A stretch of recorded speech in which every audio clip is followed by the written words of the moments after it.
There's a thunderstorm going on right now, but the show must go on, right?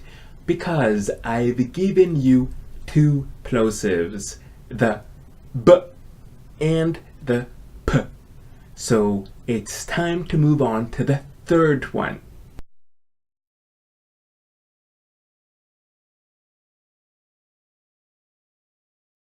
Hi, I'm Edwin Palmer. Welcome back to my channel and welcome to my classroom.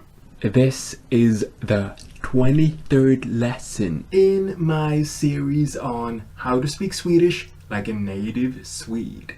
This is free Swedish pronunciation training coming straight to you. In this lesson, I want to practice this Swedish sound, the D sound. I want to practice this sound so that by the end of the lesson you can name and describe this sound. More importantly, you will be able to produce the D sound. Before we start practicing, I want to tell you everything you need to know about the D.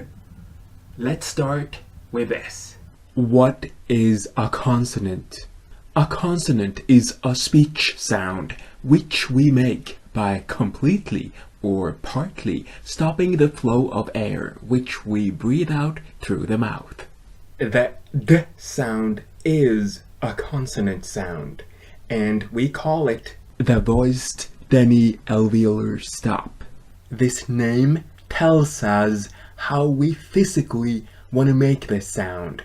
The following 6 things are imperative to know.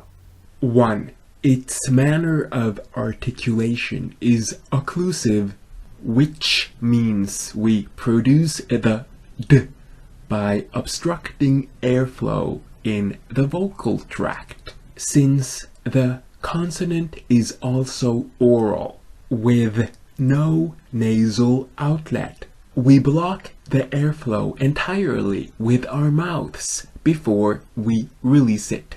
2. It's a Denti-Alveolar consonant. That means we articulate it with the blade of our tongues at the alveolar ridge and the tip of our tongues behind our upper teeth.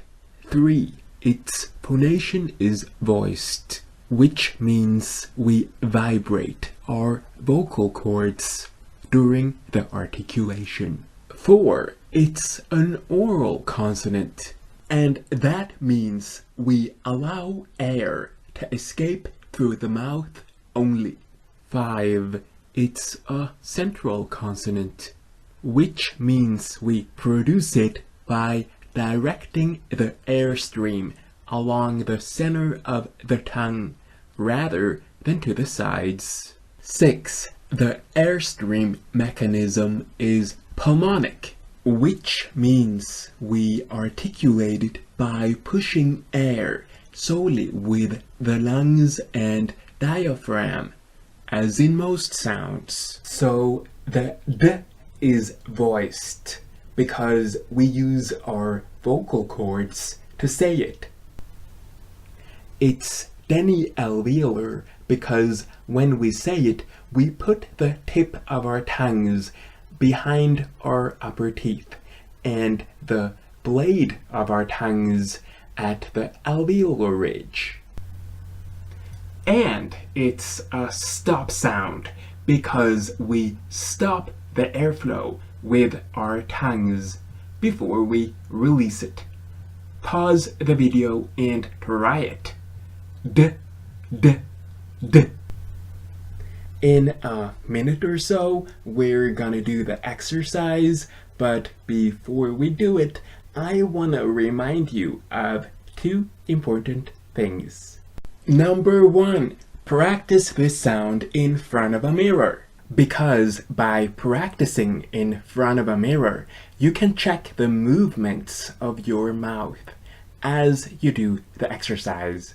Number 2, record your own voice when you do the exercise.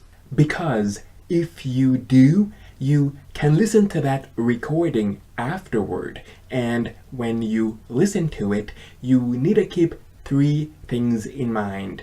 3 things. Did you pronounce the D sound correctly? Did you use the right word stress and the right intonation? Now, it is time to do the exercise. Right here, I have 10 words. 10 words I'm gonna read out loud. I'm gonna say each word twice. All you have to do is repeat each word after me. So let's do it. Let's go. Word number 1. Dra. Dra. Deg. Deg. Dis. Dis. Dadel. Dadel. Andel. Andel. Meddela. Meddela. Tråd.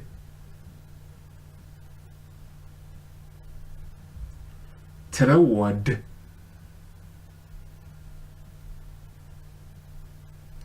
Nodd. Nodd. Bud. Bud. And the last word is skred. Skred. I'm sure you did a great job, and you can practice this over and over again. Can you think of a word which contains the D sound? If you can, I'd love it if you wrote down that word in the comment section below this video. By now, I'm sure you're able to name, describe, and say the D sound. If you want YouTube to notify you that I've uploaded a new lesson in this series, you can subscribe to my channel, and you subscribe to my channel by clicking on the icon of my head as soon as it pops up on the screen. And if you want to watch this series from the start, you can do that by clicking on that link as soon as it appears on the screen. Next Friday, I'll be back with a new video in my series on LGBTQ+ related topics. Till then, I only want to say three things. Thank you for watching. Have an awesome day, and bye for now.